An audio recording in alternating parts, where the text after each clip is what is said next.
Welcome to BFCN Shorts. Our guest for this episode is Sam Holmshaw, who's here to tell us all about Hong Kong. Enjoy.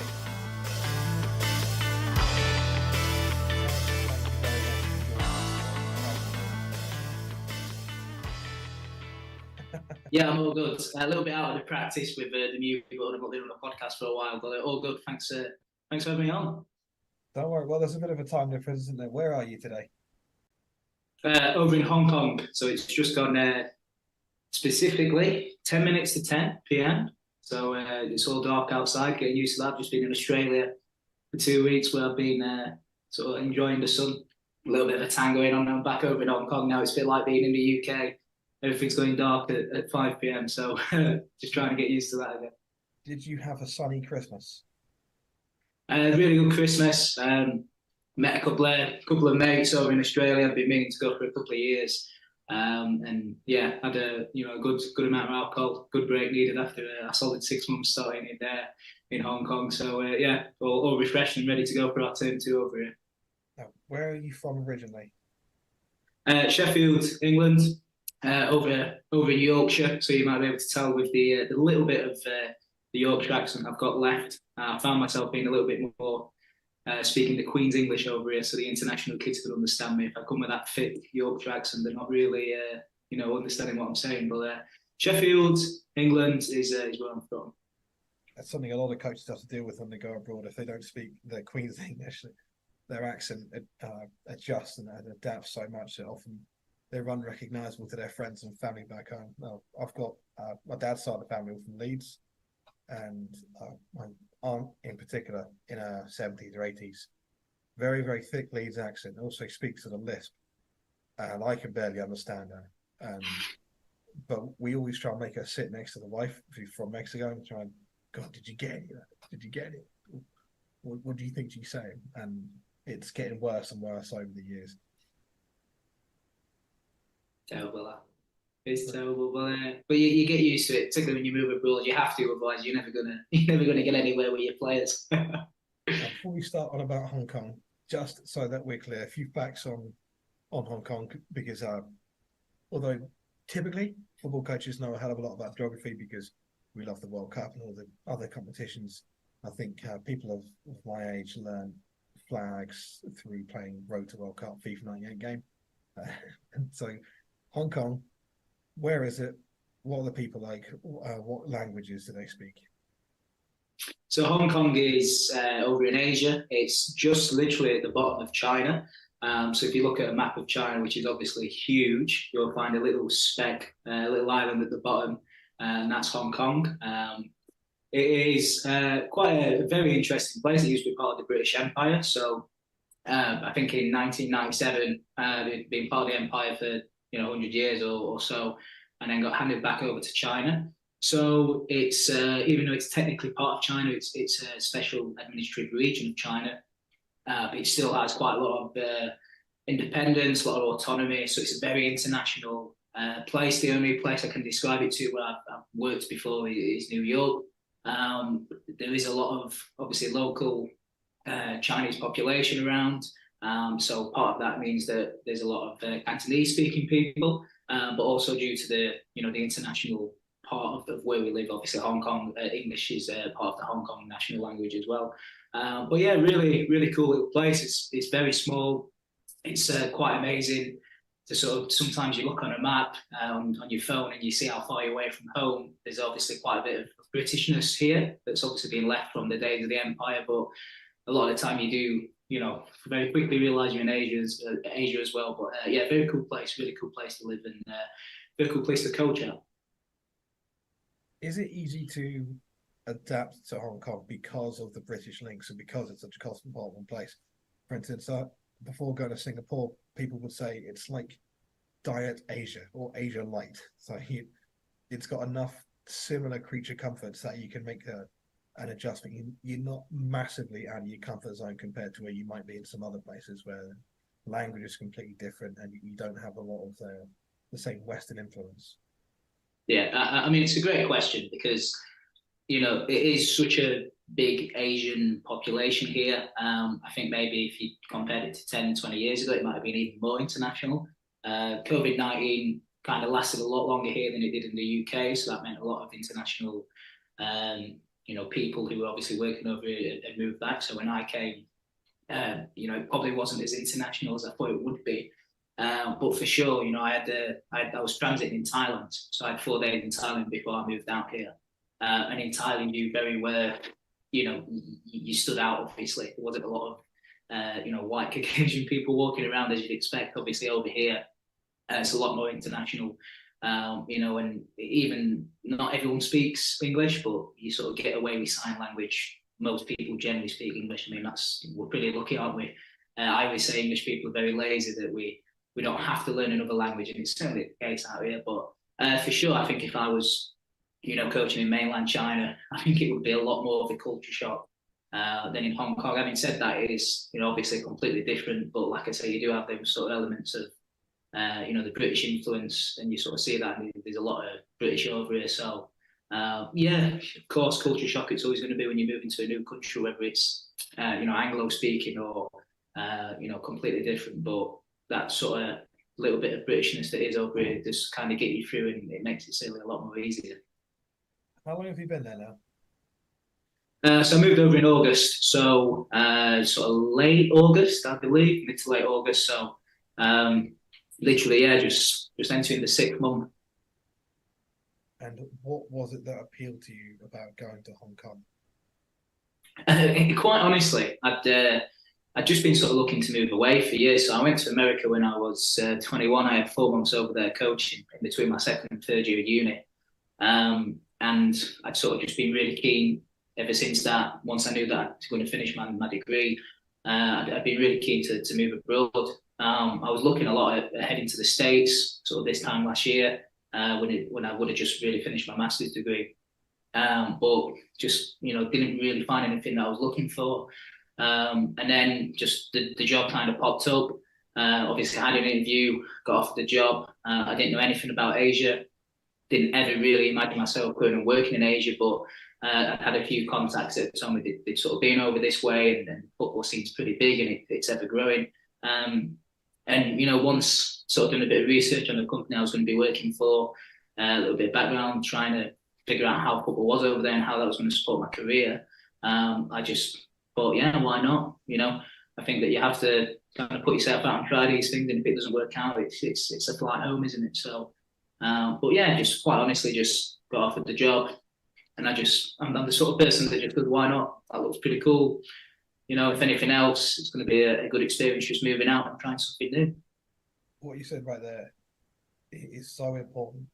Take the leap of faith. If you don't like it, just fly home. Think of how easy it is these days to get around this big old world of ours. It's okay. Things do go wrong occasionally. Don't be scared to take that leap of faith. And if you don't like it, just fly home. It's all right. So let's talk about football in Hong Kong then. What is the infrastructure like there? Because essentially, Hong Kong is almost like for all intents and purposes, it's like a big city, isn't it? Yeah. So it's certainly bigger than. Oh, sorry, I was interrupting you there. No, I think there's a bit of a delay. But what's it like for infrastructure for football? Is it popular? Do they have lots of leagues? Is the standard all right? Good enough facilities? Yeah, it's huge. I wasn't actually too sure what it was going to be like over here. So you've basically got your sort of local community. You've got a lot of local teams, and then you've got your sort of expat community and your expat teams.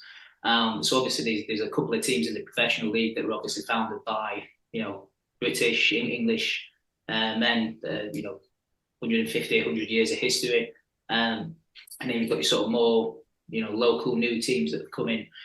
So it's huge. It's definitely a lot bigger than I expected. Again, I didn't really know too much about how football was over in Asia. Granted, I was obviously in the UK with England, Scotland, Wales. We know it's obviously huge, and you look at sort of Asian teams, you're thinking maybe Japan, probably the biggest. South Korea, maybe the 2 football nations that come to mind. So obviously Hong Kong, knowing China, I didn't really know what it was going to be, but it's pretty huge. It's very popular. Obviously, I suppose the sort of internationalness of Hong Kong means that everyone likes football. But with the locals as well, it's pretty huge. It's always on the TV. The only challenge is obviously with the time difference, you don't really ever really see football on the TV, which is quite surprising because you'd think that kind of encourages people to play it, but it's certainly a big culture over here. And like I say, not just with sort of the expats, the international people that are working over here. That's what expat means for those that don't know. But with the locals as well, it's certainly huge. Yeah. How has working in Hong Kong benefited you as a coach? It's just mainly so much more independent. So I basically had, just thinking about my sort of career and not going into this too much, but the last sort of 3 years I've basically been in roles and jobs where I had a lot of autonomy, a lot of ability to make my decisions. I had a lot of influence on like the playing style, for example, the way we wanted to coach. And over here, it's not been that case at all. I'm coming here as just a football coach and program manager before I was the head of football development at my last role, for example. So it's definitely made me change as a coach where I've had to completely change my philosophy. I've had to sort of understand a different way of culture, a different way of coaching over here. Obviously, when you're working in a new culture, there's different expectations. Hong Kong is a very rich environment. Parents paying a lot of money for the coaching here, and of course that comes with certain expectations, as it does back home. But to pay for a session back in the UK, you're talking 3 times as much over here. So you have to very quickly adapt as a coach in terms of what's expected here, and also try to balance that as well with what is good coaching. In order to be able to provide a service that's going to not only just keep the parents happy and keep your employees happy, but also just that is going to benefit the kids as well going forwards. But definitely it was definitely a bit of a culture shock for me coming over. It took me a good, I think, 2 months to really sort of get the grips with the coaching here. Very different to what I was doing back home.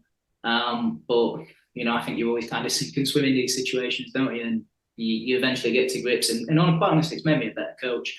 What I realised was I was probably a little bit too passive in my last role.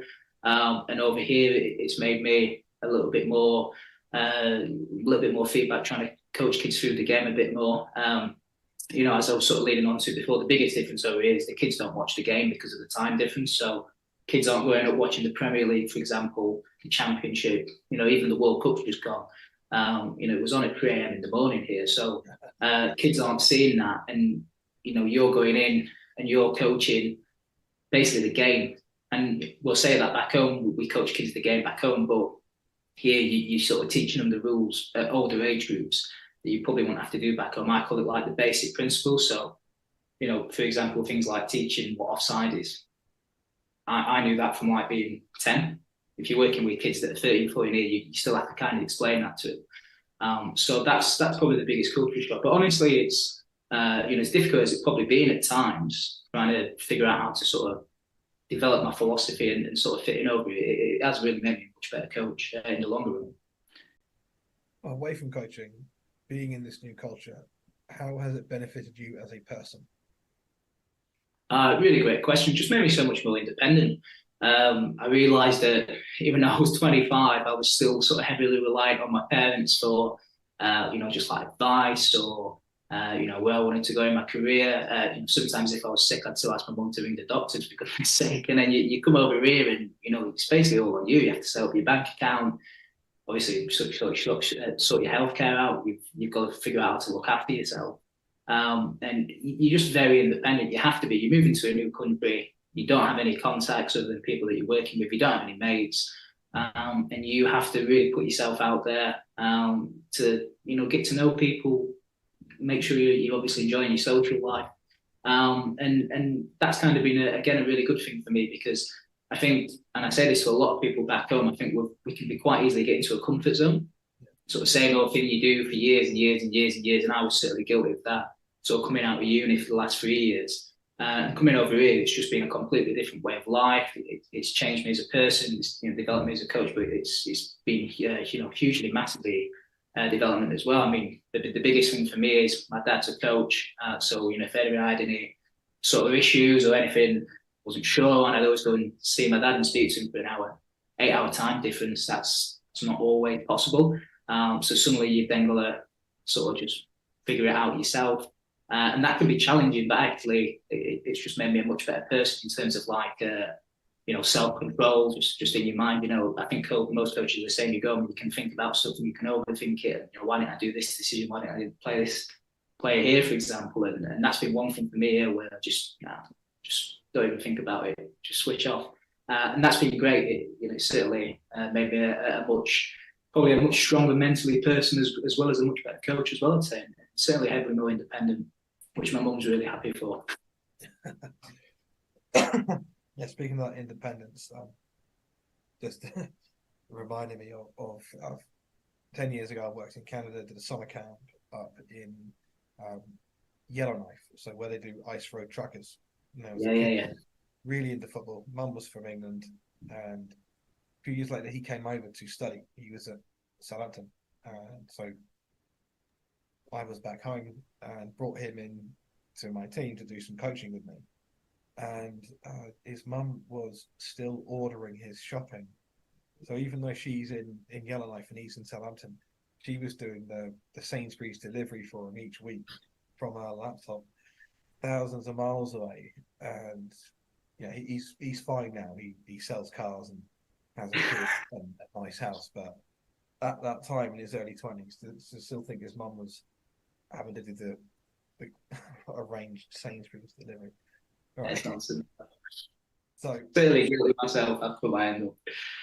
Nonsense. You sometimes, I suppose, when you're chasing dreams, you do neglect a lot of that stuff, don't you? Because you're so focused on your goal and getting out there. And yeah, it seems like a small detail, but it's actually quite big. Having to set up a bank account, get your insurance, and then of course when you're at home, you're surrounded by a support network. You got friends, you got family, you got colleagues. When you're out there completely by yourself and you need something, you've been used to leaning on someone, you've been used to asking someone a question, and now that's not there. So it is really useful to learn. I know that a lot of people say that that's going away to university. Well, I've coached several university teams and they are not adults. They're children in adult bodies. They are not adults at all. They are not independent. They're away from home, but they are not independent whatsoever. Clueless. So let's talk about Hong Kong. What are some of the benefits of living and working there? It always seems like a great place. It always comes top or close of a lot of the really important rankings, education, quality of life, all that kind of stuff. So does it live up to that? Is it good? Yeah, 100%. It's I think sort of just the sort of infrastructure and economically, I think it's miles ahead of where I was living in the UK anyway, in Sheffield. Just so sort of what's the word I'm looking for? They're just so prolific in so many things. So like, for example, if you're ill, you've got a medical card, you go and see a doctor straight away. You sort of seem to so quickly. Whereas back on the NHS, you're waiting in a hospital or you're in a waiting room for 4 hours. Transport here, now I think it's like 30p to go to the other side of the island. It's like £2 on a bus to sort of visit mainland China. So obviously, as a coach, you don't need a car. The transport's just quite unbelievable. But in terms of just the sort of place itself, it's obviously such a unique place. It's sort of this little island, and then there's a little bit that's obviously used to be part of mainland China that's part of Hong Kong as well. But there's just so much money here. So, in terms of the coach, it was basically double my salary, what I would have been earning in the UK had I stayed to what I'm earning here. So I think that's personally one of the biggest issues I found as a coach back home. I was 25 and still working part-time, whilst my mates in other professions had been working full-time since they were 22, 23. And I always sort of felt that I was really lagging around. I had this dream, obviously wanting to be a football coach, and knew this is what I wanted to do. But that was always going to be a huge problem for me. Like, you're 25 and you're working 3 different coaching jobs just to try and get by. And that's been the great thing over here. You've got one job, you're working full time, you can kind of pour your energy in that, and you're getting paid really well. So in terms of sort of the lifestyle over here, you're getting paid. And I think, for me, as sort of a single lad on his own, 26, you meet a couple of lads, you can get out, socialise, have a couple of beers. And, you know, sometimes you just sit back and you sort of sat in a bar, for example, and you'll sort of see like the skyline of Hong Kong, and it's just like, wow, you know, I'm working here and I'm living here. And, you know, honestly, it's just personally for me, just one of the best things you can do. I think certainly over here, it's a huge football scene. It's not too difficult to find a job if you've got good experience and good qualifications. And, you know, generally, I think the biggest thing that's kind of shocked me the most is parents are so nice. Like, you're so looked after. You know, because I suppose not everyone knows football is England. Obviously, we're the home of football, aren't we? Or the UK is. But over here, the parents are so nice, very supportive. I think I must have had about 10 Christmas gifts. Don't think I've ever had that in my life as a coach. But yeah, amazing place. Really good place for football, and certainly for, you know, any young coaches or any older coaches looking for a new experience. It's certainly a place to come and spend a year, if not two, I think. Let's talk briefly about social life then. You talk about being able to go out with your mates and just enjoy the skyline, and yeah, that can be a humbling moment when you realise where you are and that you deserve to be there. You've worked hard enough, and that is a completely earned opportunity. And just take a moment to pat yourself on the back when you have that. So, what kind of things can you do for fun? And has it been hard to integrate in society? Are you able to make friends? Are you able to keep active when you're not coaching? Oh, 100%. I mean, you know, like you ask anyone who moves abroad, you've got to get used to being mentally comfortable, I think, with being isolated at times. You know, it took me a good 6 weeks, 7, 8 weeks to start making friends. Because, you know, when you're back home, you know, you've got your mates from school, mates you've met at uni. You know, you've got pretty good support network. I have 3 brothers, for example. So, you know, if I didn't have any friends, you know, I've got brothers to go out with. You sort of move to a new country, and, you know, you are on your own, and you have to, I think, be prepared for that. And it's not always straightforward making mates. There's no sort of, you know, solution guide, handbook, if you like, of how to make mates. You've just got to try and get out and find some. And usually you find it's with mates of mates that you'll go out with your work colleagues, for example, meet some of their mates, blah, blah, blah. But, you know, that's just part of the experience, isn't it? I think the good thing is it puts you out of your comfort zone. So, you know, when you're back home, for me, you know, I was just thinking about what was I really ever doing for the last year, and the majority of it was just coaching, working, and then maybe going out on a Saturday night, the same old boozer, same old nightclub. You come out over here, and there's obviously just so much to do. Obviously, so many things to go and see. I mean, there's a Disneyland over here, for example, which is still on my list to go and see. I've just not quite had time for that. But that's kind of the real amazing thing of moving here or moving in a new country. You kind of out of that comfort zone, and you're almost self-encouraged to go and see a bit of the world. You know, for example, there's a beach an hour away. There's a beach 2 hours away from Sheffield. I don't think I'd gone to a beach for 3 years. But yeah, over here, I make myself go, and that's kind of the good thing. But yeah, it's definitely challenging. You've got to be prepared for being alone, being on your own. But, you know, I tell you what, having sort of gone through that experience here makes you such a mentally stronger person, and good experience going forwards. So then, if you know you decide to have a go back home or go and move somewhere else. Were there any misconceptions that you had or your friends and family may have had before you go? Because everyone that whenever people go, there's always some weird questions. There's always some, oh, don't go over there. They do that. So did you experience any of that about Hong Kong? Oh, yeah. A lot of people, you know, obviously I got the job and told a lot of people are like, well, what do you want to go there for? Like, Asia, it's going to be a big culture shock. And quite honestly, I didn't really do too much research. I mean, I remember getting here, trying to find an apartment, and then realised you need like 2 months rent up front to pay, which you know, was a bit of a culture shock moving over. But yeah, there was loads of, you know, what's it going to be like here? You know, I remember my granddad was sort of just doing a load of research, and he was like, you're going to be working at this school, you're going to be coaching in this place. You know, he sort of checked out all the website, you're going to be working with these people. I think it's going to be a load of locals you're coaching. Actually, we work a lot with all the international kids. So I remember as I was on the plane, I had an app that was trying to teach me Mandarin and Cantonese, 2 forms of the Chinese language. And really, why would I ever need to learn that? I'm working with international kids over here. But there was definitely a bit about like the food and stuff. So I know we briefly chatted about that earlier, but it's obviously quite Western influenced over here. But so if you want your local food, you get your local food. If you want a little bit more of home, you can find that. And that's not just with food, that's just the place in general. Of course, there's going to be the sort of local scenery, the local communities, and then of course there's the sort of international communities. But yeah, to be fair, it definitely wasn't what I expected. I didn't know what I was going to expect. I didn't realise how international it would be, and that really surprised me.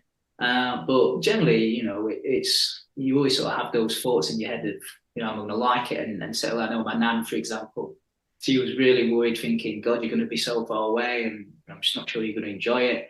And she still messages me every day saying, "Are you still enjoying it?" And I say, "Yeah, Nan, it's all right. I'm getting on all right. Just send her a little selfie, be coaching or whatever."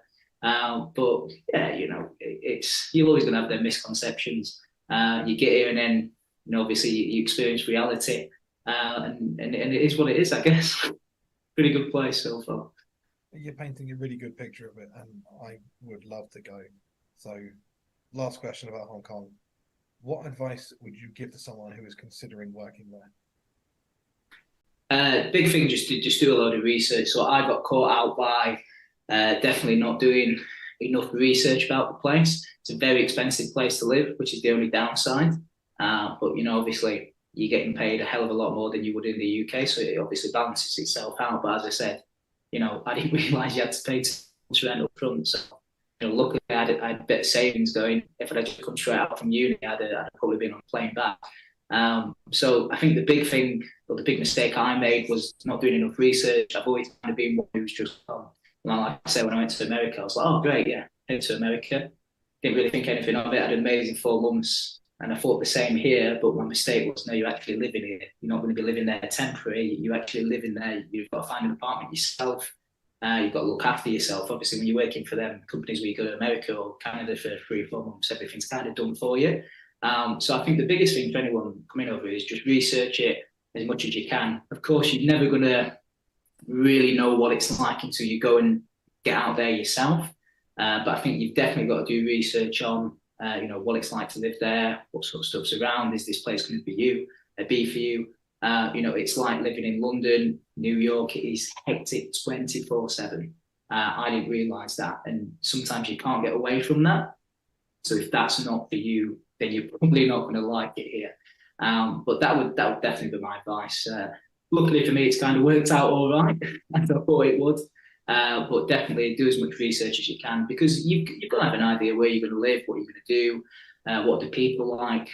So obviously, again, very international here, so it's going to be people that are pretty sociable, want to go out. If you're maybe not that sort of person and you like more of a quiet life next to a beach or whatever, it's probably not going to be the sort of place for you. So risk of repeating myself too much. I think just do as much research as you can. And really, if you do your research, and think, yeah, that sounds all right, I fancy a bit of that, then you've got to go for it, I think. Sam, that's all brilliant. Thank you very, very much. We've all been enlightened about Hong Kong, and I hope that a few people are now open-minded about such a wonderful experience. Yeah, no worries. Thanks for letting me share a little bit about the journey so far. Thank you for listening, and thank you to Sam for coming on. We have a full episode coming out soon where Sam talks more in depth about his coaching journey and not just Hong Kong. Apologies for the delay. I've had some sound issues with a couple of recent interviews, including this one. It has taken me months just to sort this one to make it somewhat audible. Hope you enjoyed it nonetheless, and we'll see you next time.